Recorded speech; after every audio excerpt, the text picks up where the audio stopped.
Magandang araw mga kapuso, ito po ang mga ganap na dapat po natin abangan dito lamang po sa Binibining Marikit.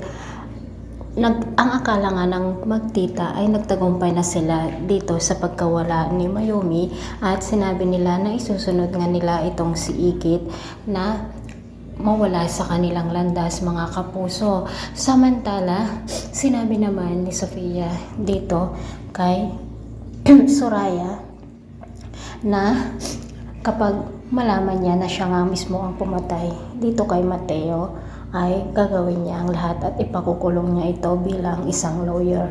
Ngunit hindi naman nagpatalo si Soraya at sinabi na siguradong magagalit si Mateo sa kanya dahil nga dalawa sila na gumawa ng paraan para sa ganon ay masira ang imahe ni Ikit dito kay William noon. Samantala mga kapuso, gumawa nga ng paraan si Sofia upang sa ganon ay si Ikit nga ang magiging suspect dito sa pagkamatay si William at meron nga po inilagay nga po niya dito sa bag ni Ikit ang ginamit na pinampatay dito kay William at siya nga po ang pinaka main suspect ngayon at pinaghahanap na nga po siya ng mga pulis mga kapuso.